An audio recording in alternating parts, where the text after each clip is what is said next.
On News Hour tonight, 2023 presidential race more competitive as Governor Umahi joins Tinubu to declare ambition. Former head of interim national government Ernest Shonekan dies. Gunmen abduct 10 at Gbagi Villa in Kaduna, kill one person. And in sports, Nigeria's Super Eagles beat Egypt's Pharaohs in AFCON Cracker in Cameroon. Hello and welcome to Trust TV News Hour. I am Ibrahim Yusuf. The news in full. The race to succeed President Muhammadu Buhari is gaining momentum as contenders begin to declare interest to contest the 2023 presidential election. The latest entrant is Ebonyi State Governor David Umahi. The governor speaks on his ambition Tuesday while speaking with State House reporters after a meeting with President Muhammadu Buhari at the presidential villa in Abuja. Umahi said he had equally informed the president, just like the APC national leader, Asiwaju Bola Ahmed Tinubu, who declared his interest on Monday at the State House. The growth of our party APC in Nigeria and in Southeast, and of course, the interest of Southeast for the seat of presidency in 2023.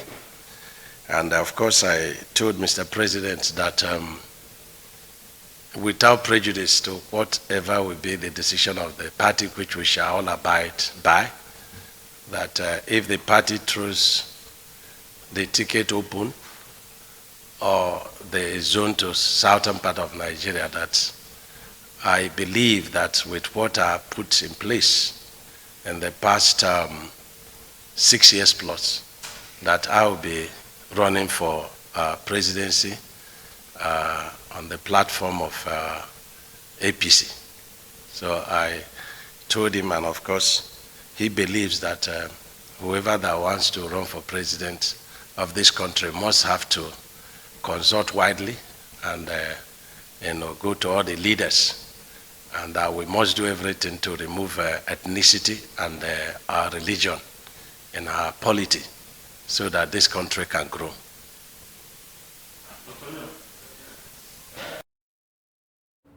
Right now in the studio, we're being joined by the group political editor of Media Trust, that is Ismail Mudashir. He joins us to discuss the happenings on the 2023 presidential race. You're welcome to it. Thank you. Good evening. All right. So let's just go straight into it. David Umahi, when he defected from the PDP to APC, a lot of people said that he had his eye on the presidential ticket. Yeah, and well, he did not disappoint because now he has actually declared his intentions. So what are your views, or what can you say regarding his presidential ambition as it is right now? He just joined the race, and it's up to him to market himself, to move around, and as advised by the president at the villa, the president advised him to consult widely to meet stakeholders in the party in order to actualize his presidential ambition, just the way he advised Tinubu also when he visited him yesterday.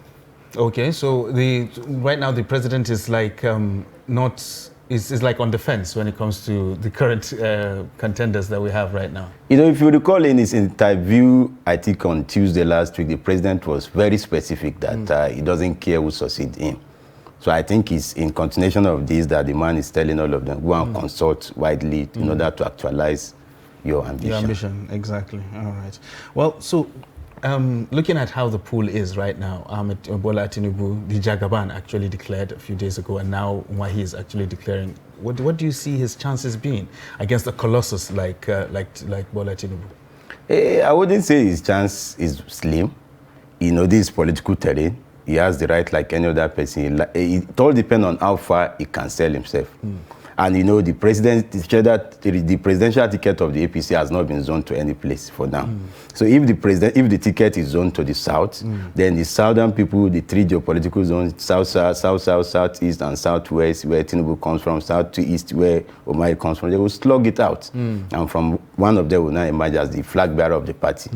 So is there a possibility that we can probably see maybe micro-zoning, not just saying that, okay, it's being zoned to the south, maybe to a particular region in the south? No, yes, there is possibility of that happening. So if that happens, then if it is zoned, if the ticket is microzone to the southwest, it will favor Tinubu. Exactly. And if it is macrozone to the southeast, it will favor Umahi, where he comes from. Okay, but if they are to slug it out between the two of them, do you think Umahi has the political machinery to actually withstand? You know, in Tinubu terms of political exposure, you cannot compare Umahi with Tinubu. Tinubu was a founding member of APC.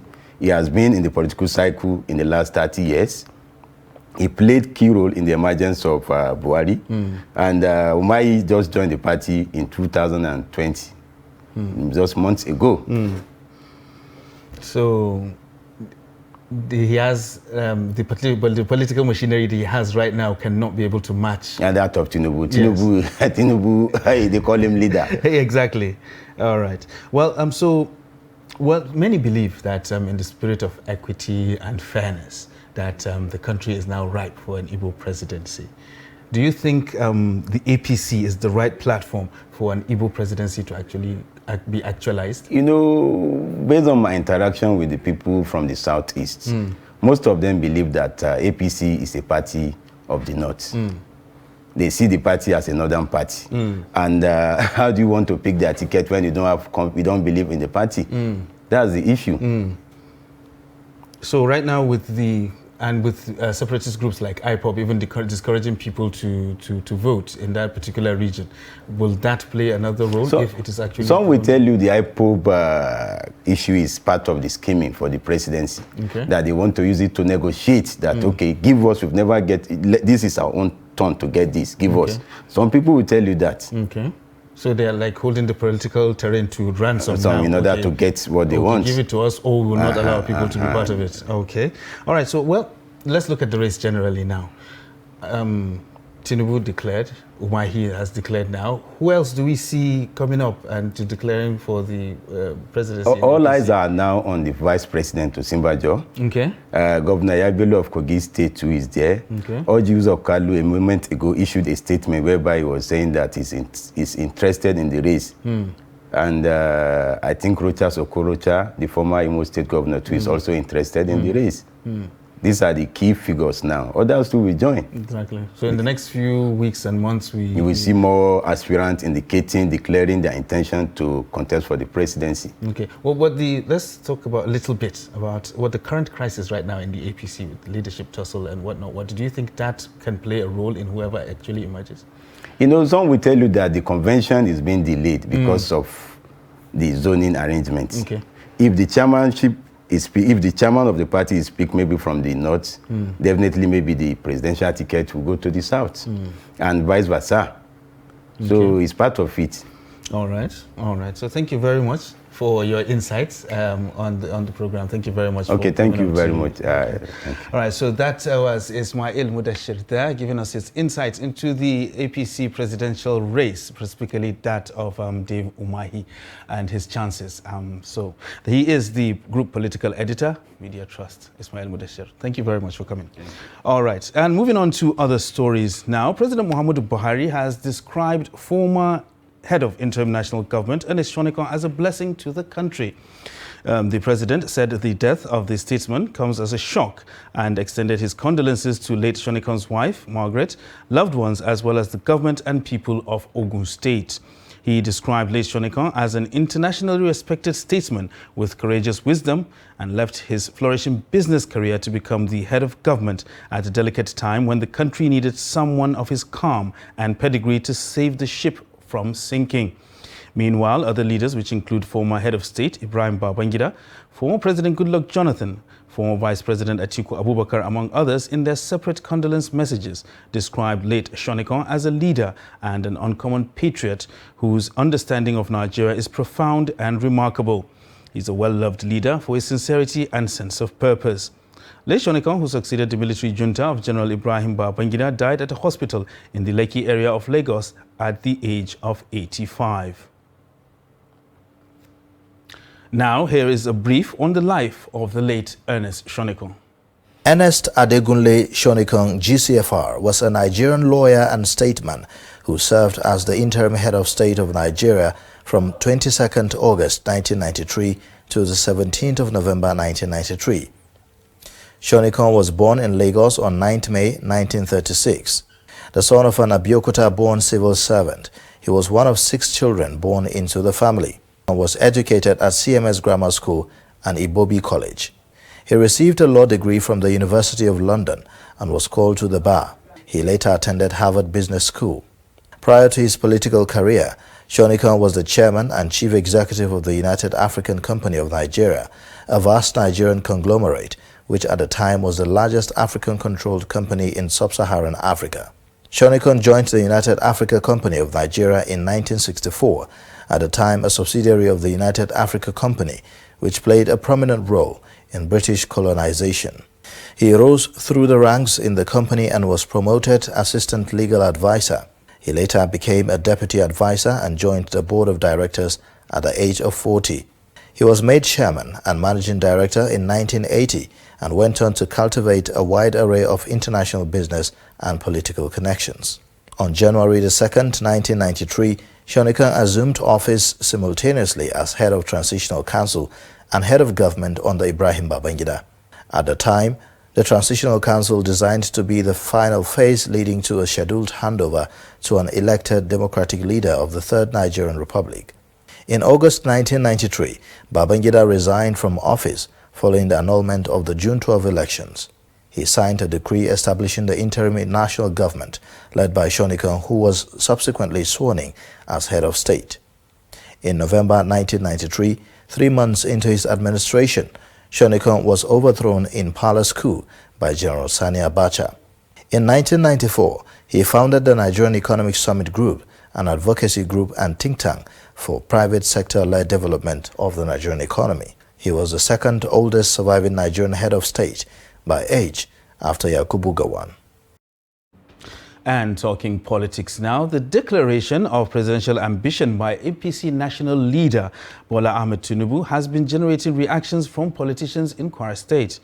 Most of the people interviewed believe that the former governor has what it takes to lead the country and consolidate on the modest achievements of President Muhammadu Buhari.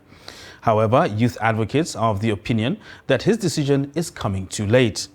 They explain that the APC stalwart should instead focus on playing the role of an elder statesman and leave the responsibility of governing the nation to the younger generation. What I want to say that he has a very good chance, and I see him as somebody who will make a good presidency, going by his background and his track records. Well, Bola Ahmed Tinubu was the governor of Lagos in 1999. We know how he made the state, and we know how he has transformed the state to be. Forget about whatever the detractors say. Bola Ahmed Tinubu as governor of Lagos State, I served under him as chairman of a local government, and I make bold to say that he is one person who, as a governor of Lagos, he came in, he knew what to do. And one of his major achievements is to come up with a master plan for Lagos. Now, the view is that almost all of us, we are very happy about it. The whole nation is happy. We are joyous that the person of Asiwaju Bola Ahmed has set the ball rolling, and we are happy.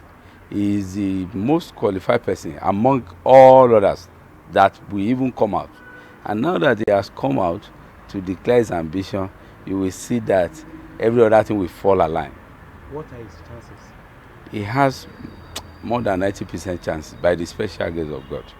All of us who are semi-youth and youth, we are supporting. You can see the youth behind me and me that at the middle age. So we are all supporting him because we know how he transformed Lagos. You can see that the yearning and aspiration of Nigerians has been answered through the declaration being made yesterday by our leader, Asiwaju Bola Ahmed Tinubu. Right from the time, so many groups have been calling him to declare his ambition to contest for the Nigerian president. You can see immediately the Kwaga make a press release yesterday, and he answered to our call. That means Asiwaju have answered to the Kwaga response. Today is my happiest day on one reason, because we need a good successor for the present administration, and we can even see that competent man on the ambition of Asiwaju that is declared yesterday. Right from the time politically it's okay, financially is buoyant, psychologically psychologically and everyone is. Listening to his statements yesterday that he has briefed Mr. President of his intention to run for president come 2023, it's obviously clear that our national leader is out of touch with the current reality in the country. Since 1999 till date, it is enough time to show that our previous assumptions are very wrong. Hence, the need to have a much younger person to be president of the Federal Republic of Nigeria, and not just the presidential position, but governance at all structures. Over 80% of what we could call or tag as legacy projects in this country today are done by former leaders when they were in their prime age. Why is this ambition coming out at a time when the young people say they are tired of this same age grade?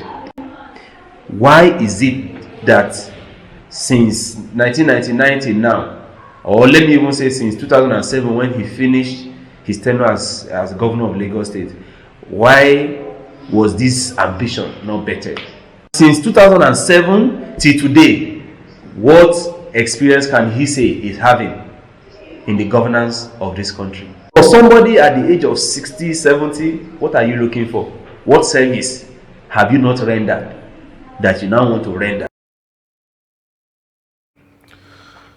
Founding women and youth of the All Progressive Congress APC who worked for the successes of the party in the previous election say they have been marginalized by those in power.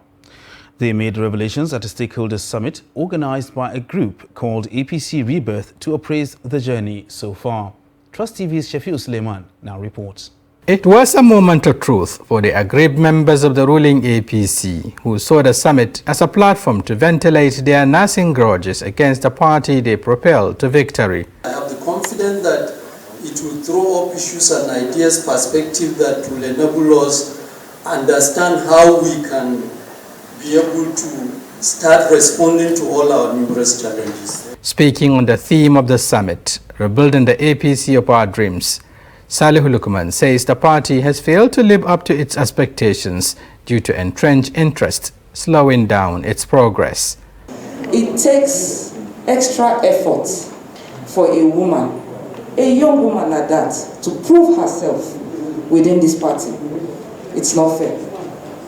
And the women, especially young women of APC, have been the backbone of this party right from time. There are people with grievances, genuine grievances, but notwithstanding that, I'm telling you, and this is for the record, and you can take it anywhere, so far in this country, Nigeria, there is no political party to match APC's goodwill and also APC's record in just about 7 years. Our party has not fared well in carrying its members along, most especially the young people. It provided a space for the young people when it was looking for people to win elections. But when it's time for governance, you see strange people that never labored for the party coming on board. As they decried the current state of affairs in the party, panelists made up of consistent young women and youth say all hope is not lost, as the party can reverse the negative trend to realize a collective objective. Shafiu Suleiman, Trust TV News, Abuja. And now to matters of security.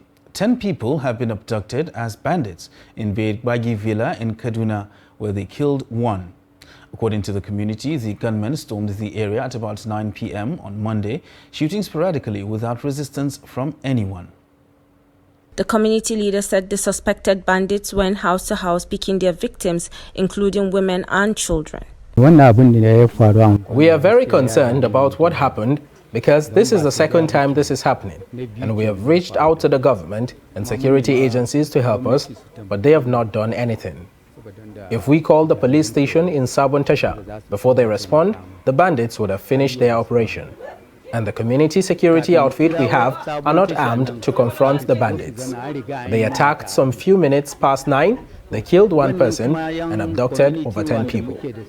Speaking to Trust TV, Kiom Adams, whose brother was also killed and his 7-month pregnant wife abducted, said they also took away 3 of his brother's children who are between the age of 12, 10 and 8 years old, while Martins Anoche also recount his ordeal. Kidnappers are already on the street, so they saw him. When they saw him, he was about trying to, you can see he was trying to enter that compound, trying to climb that fence. They all shot him up. After shooting him, they entered the houses. I was outside. I was just sitting outside. I was sitting in front of my gate. You get? When I saw some group of boys with arms, definitely I know they are all these kidnappers. So what I did was I took on my heels. So when they discovered that, yeah, they saw me actually, they opened fire.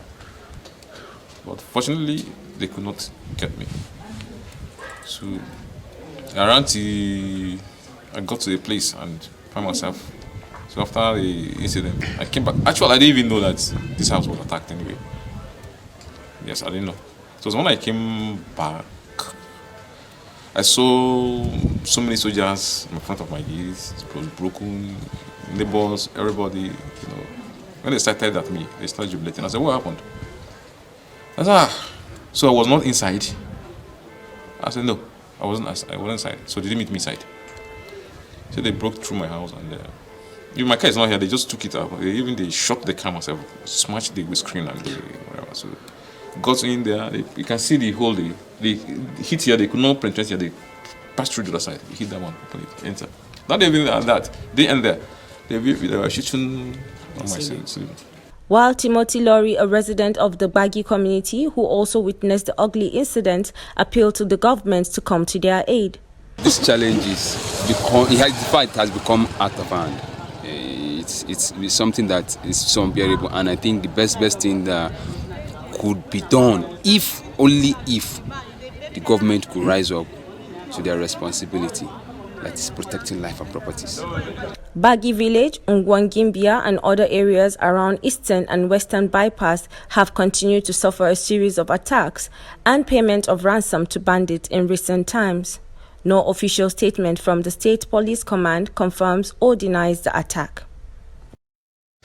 Meanwhile, an 8-month pregnant housewife, along with her 18-year-old child, have been abducted at Sokotorima Housing Estate in Dusama local government area of Kazakhstan State.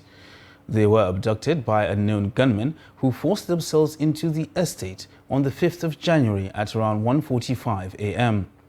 The woman alongside her child were abducted from the family of the project accountant Sokotorima in Dusama, Kazakhstan State. Abdullahi Ahmadi completes the story.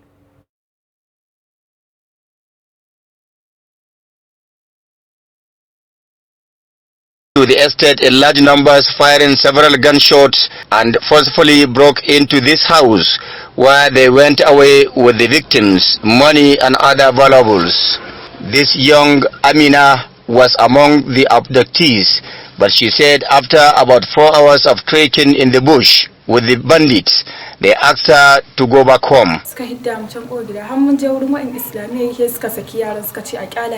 I engaged them in prayers, seeking for God's intervention to save me from the hands of the ungodly people.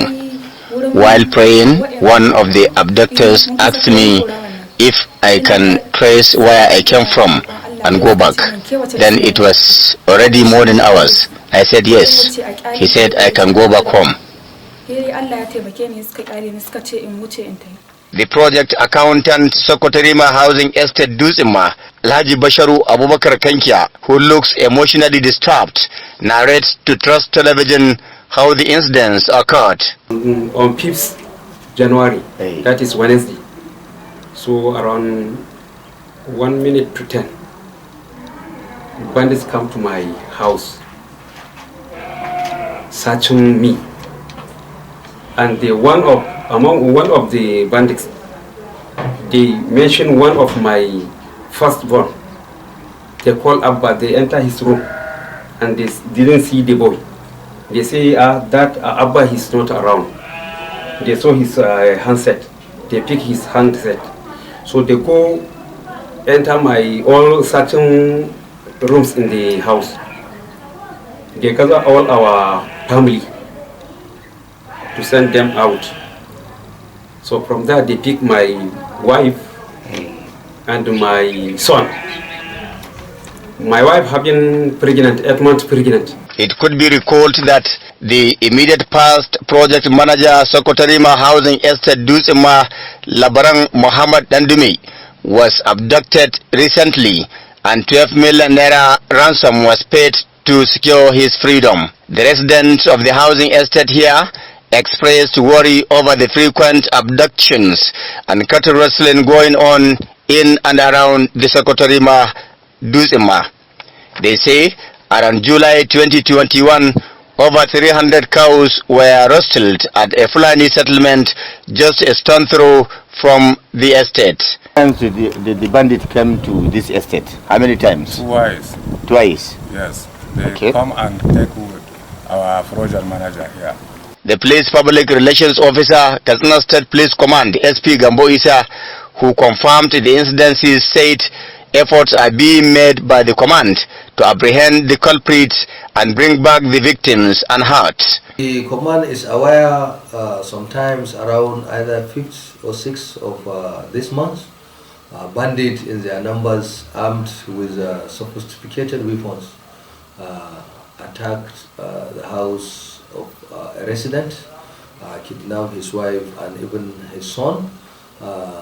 The command is doing everything possible to ensure that the victims are rescued alive or not. In a related development, bandits attacked Kawari village, a Fulani settlement in Kurifi local government, and rustled over 60 cows on Monday night around 9 p.m. Abdullahi Ismail, Trust Television News, Katsina. You're still watching Trust TV News Hour. Coming up after the break, Okada riders return to Kano. This and more after the break. Do stay with us.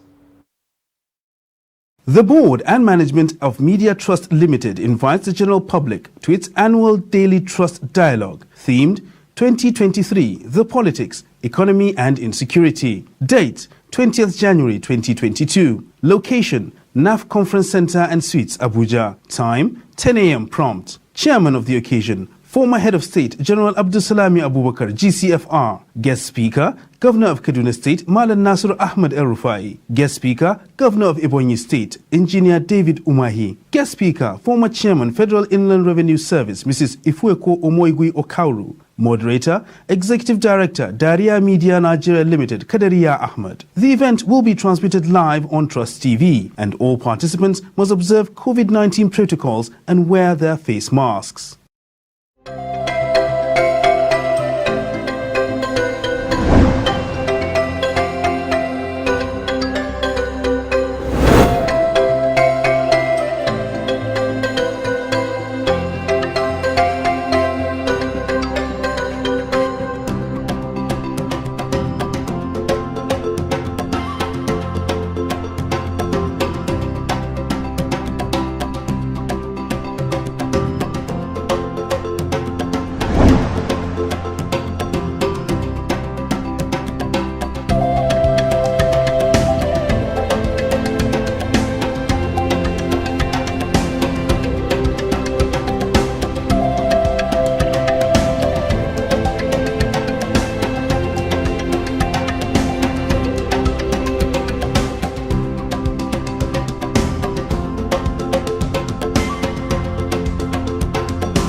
Welcome back.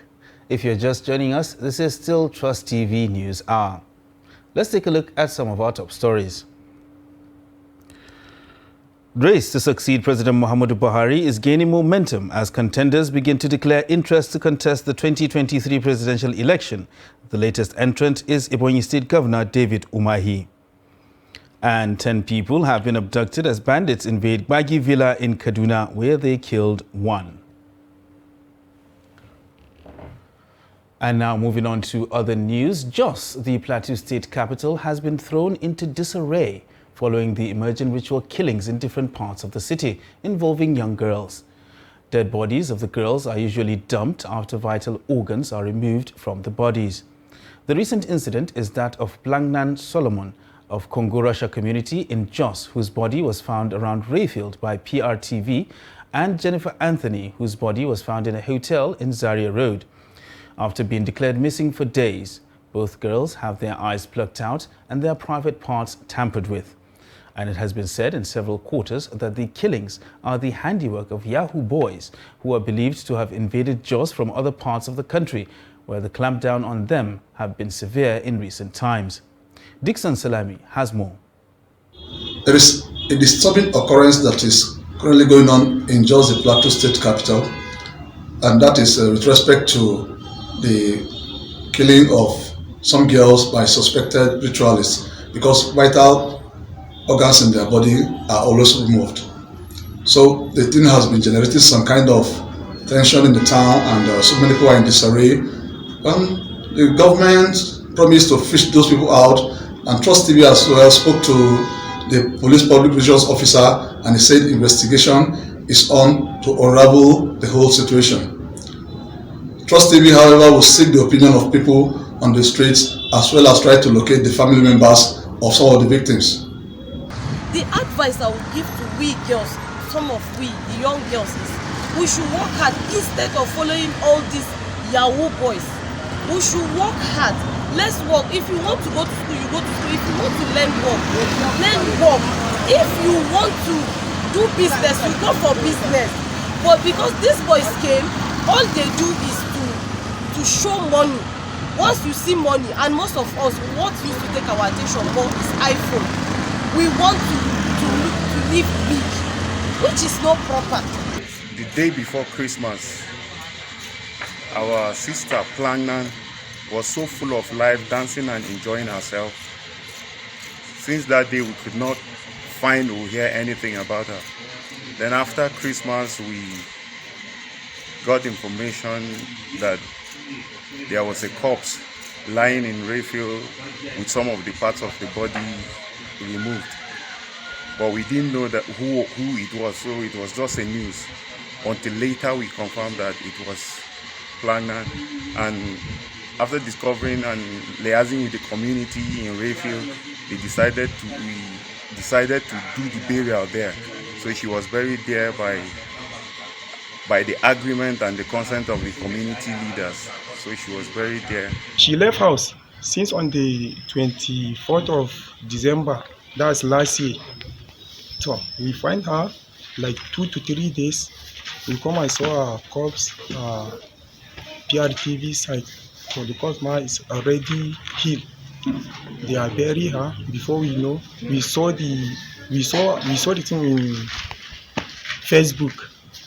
So the time when we saw the thing in Facebook, the picture is not clear. Then we go and report in station division in Angulu Jos. We are not really happy with what happened as a community and as a woman. To be sincere, it's very dangerous for what is going on. We are not really happy at all. As regards the issue on ground about what is happening in Plateau State with our girls, we have heard about 2 girls that were murdered and some parts of their bodies removed. It seems as if because Plateau is a peaceful place and then the heat has been on them in Lagos, Port Harcourt and all where they are coming from, it's like they have come down to just Plateau State to wreak this kind of havoc on our girls. Not every day the parents were looking for her for some few days. They couldn't locate where she is. Suddenly, they told them that her corpse is lying down there.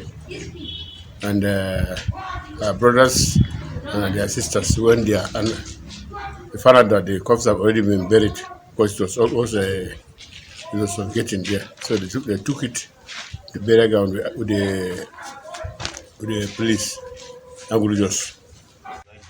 Well, we have listened to what all the people on the street, as well as the women NGO, have said regarding the ritual killings going on in Jos. And Trust TV has been able to trace one of the victims in the person of Miss Flagnan Solomon to their compound, where I am right away. We have spoken to the community members as well as the family members, and they have expressed their dismay as well as their expectation. And as usual, Trust TV would be on news to bring you the issues as they unfold. Dixon Salami Adama reporting from Jos. Meanwhile, bandits have killed 3 youth in Plateau State. Reports said the youth were on their way to Tiana village in Riom local government area of the state when the bandits attacked them, killing 3 persons on the spot, while many others sustained injuries. A youth leader in the area and the national president of the Birom Youth Molders, Solomon Mwantiri, confirmed the incident to Punch newspaper in Jos on Tuesday. He said the attacks on the youth happened on Monday night, noting that the attackers just inflicted the surviving victims with machete cuts all over their bodies while they were trying to escape, adding that the incident has been reported to the security agents. Meanwhile, a suspension of operations of commercial tricycle riders in Kano State enters its 2nd day. Idris Jibril sends us an update. Today is the 2nd day since the tricycle riders commenced strike across Kano State. And there is no sign of comeback. It doesn't show any sign as if they are coming back. Many people expect that the tricycle riders will come back yesterday, but they didn't come back yesterday. So it's more than 24 hours since the strike begins and they have not come back. Now this strike, we tried to speak with the Kano State Road Traffic Agency to find out the cause of the strike, and we've been told that it's about the operating permit, of which the state government mandated every tricycle operator in Kano to pay every year. Now last year they paid the sum of 19,000 naira per tricycle, and this year if you are going to renew the operating permit you have to pay 8,000 naira. Of course, the tricycle riders are complaining that the money is too much for them to pay 19,000 naira last year, and then the same tricycle will now pay 8,000 naira as operating permit. They are complaining that that amount is too much for them. On top, they are paying 100 naira every day as a tax, and that 100 naira added to 30 naira, which is 130 naira every day that they are paying, with plus this additional 8,000 naira. And if you bought a new tricycle, you have to pay 19,000 naira. So the tricycle operators are complaining that this money is too much for them, and they are asking the state government to slash it down to at least 4,000 or 5,000 naira so that they can be able to pay. But it doesn't look like the state government is willing to do that, because I spoke with the managing director of Kano Road Traffic Agency, Baba Babada Agundi, who told me that initially this tax is 100,000 naira. But the leadership of the tricycle operators pleaded with the government, and the government slashed it down to 19,000 naira for new tricycle and 8,000 naira for the renewal. So this development is still ongoing in Kano, and as of now, the commuters are at the receiving end. Because like what you see yesterday from the report we have filed, many people have resorted to trekking to their places of work and businesses because there are no tricycle. And as of this morning, the motorcycle operators are beginning to surface in Kano. You can remember that motorcycle operators was banned for almost 10 years ago, but they are gradually coming back because people have no choice rather than to use tricycle operators, because that is the only alternative that the commuters have to go to their places of work and businesses. So at the moment, that's the situation in Kano, and we keep on following the development and see. Although the chairman of the tricycle operator says that by today they will be able to come back, but up till this moment no tricycle is working on the street of Kano. Like this Murtala Mohammed where you are seeing, every day, nothing less than 20,000 tricycles used to ride through this route. But as of today, no single tricycle is passing through, unless the motorcycle operators that are walking around, and also the minivan, which popularly is called kurkura. They are also used to carry passengers from one place to another across the commercial city of Kano. Placard-carrying members of the Parliamentary Staff Association of Nigeria have staged a peaceful protest at the National Assembly Service Commission, Abuja, over what they described as breach of a Memorandum of Understanding with the National Assembly management. Mardia Umar completes the story. The April 13, 2021 agreement, according to the association, should have paved way for the full implementation of the new National Minimum Wage Act 2019 and the revised conditions of service.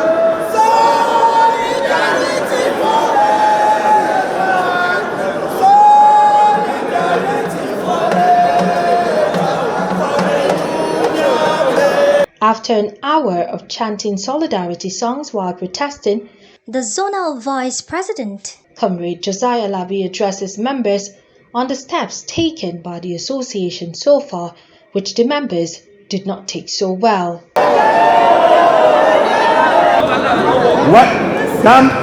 Let's listen to each other first. Now, after our meeting yesterday, like I said, we reached certain milestones. Let me know what agreement again. We reached certain milestones. And as I'm speaking to you today, the national president of the union has been summoned by NLC on this issue. And while the commission is seeking clarification from the Salary and Wages Commission, I want to inform you that the NLC are members of the Salary and Wages Commission. So we are communicating with them, and this issue will be resolved in no time. The chairman of the association also speaks on the agitations and the next step the association will take. Well, we've been in this struggle since 2011. 2011. Last year made it 11 years. This is the 12th year. Before now, it was as if it was only the National Assembly management that were taking care of whatever we are doing. But it is like the struggle is beyond them. So they have now transferred the struggle, whatever they are doing, to the commission. The commission was supposed to be on break, but right now they are back. They are back to help us face every problem headlong. So far, the chairman of the commission has taken over the matter. Once that matter takes over anything, we are sure there will be results. We are very sure that before that Tuesday, the chairman of the commission must be able to give us good news. So if after Tuesday there is no way, we will converge again and brainstorm on what to do. This is the National Assembly Service Commission, where the protest by the Parliamentary Staff Association of Nigeria took place.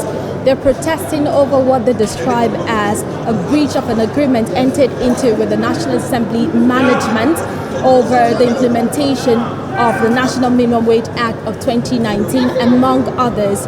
And the conclusion of this protest today seems to be that the National Assembly Commission has weighed into the matter and that something will be done before the end of the week or before Tuesday next week. But the chairman is saying that if nothing is done before the end of Tuesday next week, then they will reconverge to think about how they will go on with a nationwide strike to press on their demands. Martia Umar, Trust TV News, Abuja. The Rivers State Police Command says its operative has arrested 18 persons involved in illegal oil refining activities in different parts of the state. The State Commissioner of Police, Friday Eboka, disclosed this while parading the suspects before newsmen in Port Harcourt. He said the arrest followed the directive by the governor in his New Year address that all security agencies should put hands together to ensure that illegal oil bunkering in Rivers State was brought to an end. Responding to the Rivers State government declaring some oil bunkering kingpins wanted, the commissioner said he is yet to get the details.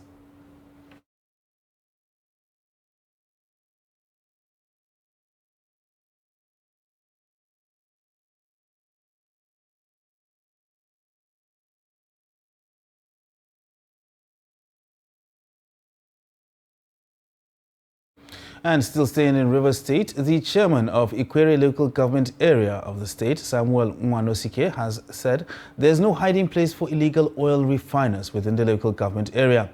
He said this during inauguration of the Committee on Prohibition of Illegal Refining and Parking of Heavy-Duty Trucks at Isiokpo, headquarters of Ikwere local government. The report.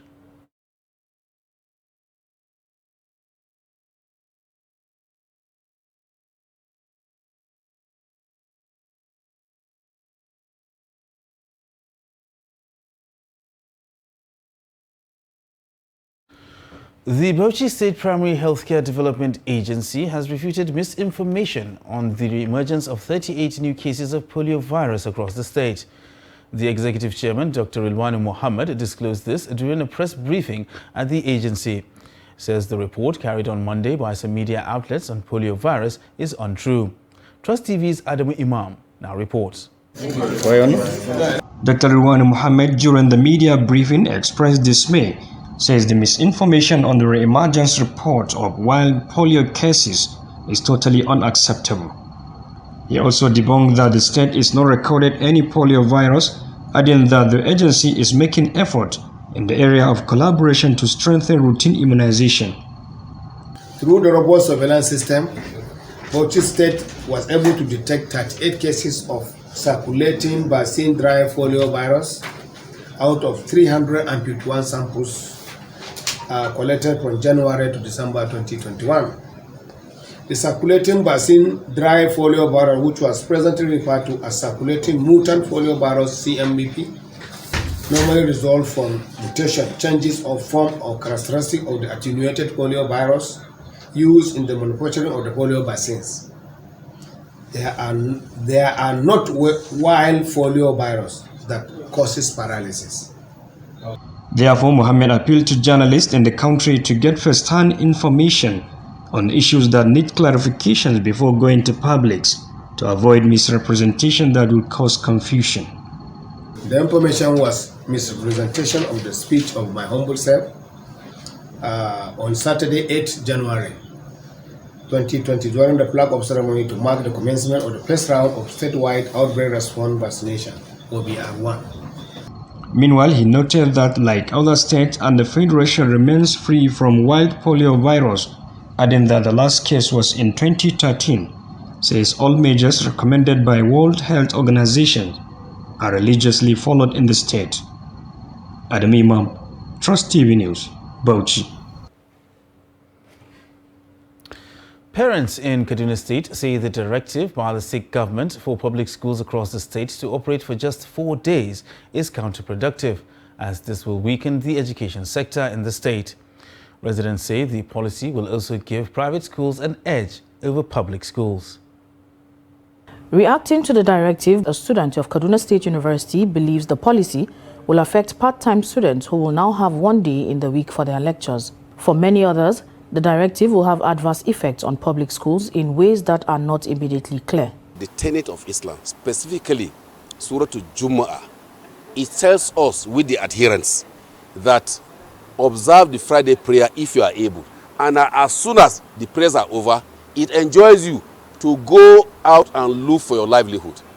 If government is doing it because already on Sundays Christians they rest, and they want to also make it possible so that they can be kind of palliatives for the Muslims so that they can rest, I think it's not going to hold water. Some other people perceive the directive as influenced by religious considerations. We the Muslim, we are expecting that maybe he will do it for us to get time and go mosque and perform our Fridays without having a lot of pressure. You know, if you go to work before you prepare from work going to mosque, there is a lot of things that will come against this thing.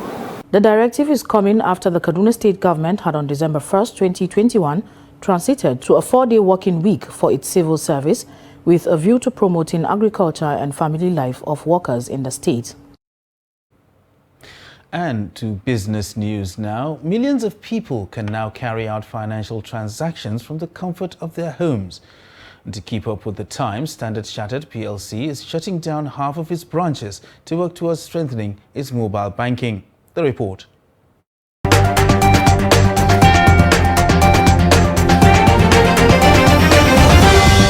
London-listed lender Standard Chartered Bank has begun the process of shutting down 50% of its Western African bank locations.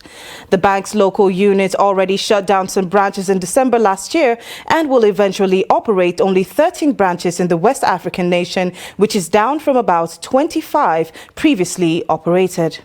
As the world becomes more and more digitized and the need for unnecessary human interaction reduced, is the Nigerian populace ready for... Because the environment is not too...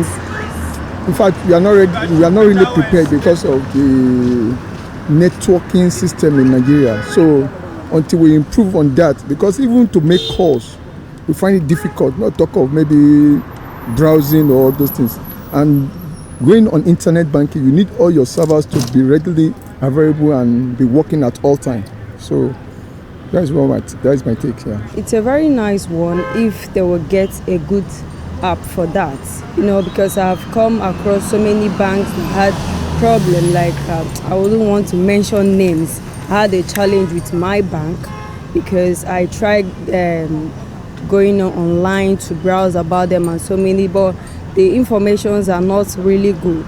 So if they will go more to get a tangible app that anybody can afford and use, that will not be too hard for their clients, it will be very nice.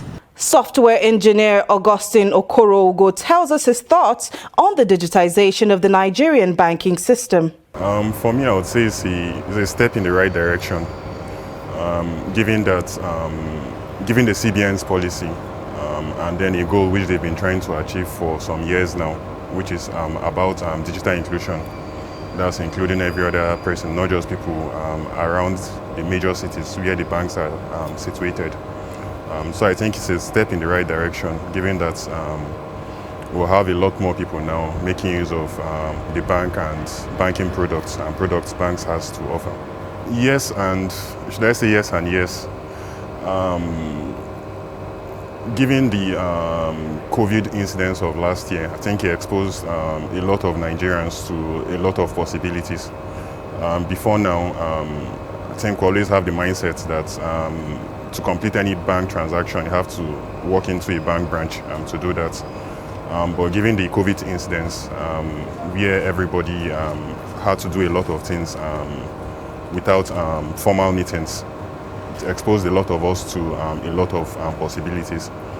And a lot of people from 2020 till today would have visited banks maybe once or twice, which would be to maybe renew their cards or do something they wouldn't be able to do offline. Given that some banks or a bank like Standard Chartered have maybe paid attention to all the other details that's based on what people walk into the bank to do and are able to provide it online. I think a lot of people would adopt it, given the ease it would give them or grant them in achieving their tax. At the end of 2020, only 64% of Nigerian adults were financially included. This means that 38 million adults remain completely financially excluded. However, significant strides have been made to digitize Nigeria's banking and payments landscape. A fully digitized banking system will aid in closing the gap.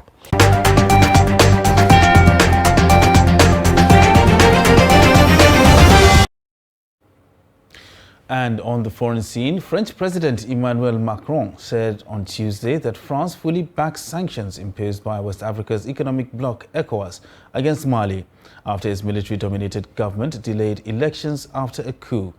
Macron said the unprecedented sanctions are a sign of deep condemnation of the behavior of the military junta in Mali and its absolute failure to respect its commitments. As well as closing borders and imposing a trade embargo, Mali's regional neighbors also cut off financial aid and froze the country's assets at the Central Bank of West African states. The move follows a proposal by Mali's interim government last month to stay in power for up to 5 years before staging elections, despite international demands that it respects a promise to hold elections in February. Mali's relations with its neighbors and partners have steadily deteriorated since the coup led by Colonel Assimi Goïta in August 2020 against the country's elected president Ibrahim Boubacar Keïta. And after a week of deadly unrest in Kazakhstan, Russia-led forces who are sent to quell riots are preparing to withdraw as President Kassym-Jomart Tokayev eyes a new prime minister. Tokayev said on Tuesday that the contingent of troops he requested from the Collective Security Treaty Organization, a military alliance of ex-Soviet states, will begin leaving the troubled Central Asian country in 2 days, with the pullout to take not more than 10 days. The clashes in which citizens and police were killed grew out of a peaceful protest against an energy price rise in the west of the oil-rich nation. Security forces have detained almost 10,000 people over the unrest. Kazakhstan Interior Ministry said on Tuesday. Meanwhile, Tokayev, who earlier sacked the government in an attempt to ease dissent, nominated Alikhan Ismailov as prime minister, and the lower house of parliament swiftly voted him in for the job. And in sports, Super Eagles of Nigeria defeated Pharaohs of Egypt by a lone goal scored in the 30th minute by Kelechi Iheanacho to give Nigeria victory in the first match played in Group D. Eagles started the match with much fluidity and pace, but later dropped before the goal came in the first half, while they maintained their grip in the second half with some goal opportunities that were wasted. Coach Egwavon brought in Chidera Ejuke for Samuel Chikwueze as Taiwo Awoni made way for Sadiq Umar. Kelechi Nwakali also came on to add more grip to the midfield, which the Egyptians were beginning to dominate. Rock-solid Kenneth Omero and Trust Ekong marshalled the defense before the introduction of Semi Ajayi. Goalkeeper Maduka Okoye made some good saves as the squad gave a good account of themselves to end the game on a winning note. Super Eagles will face Sudan on Saturday, the 15th of January. And that wraps up Trust TV News Hour for tonight. Don't forget to subscribe and follow us across all our social media platforms. I am Ibrahim Yusuf. Thanks for watching.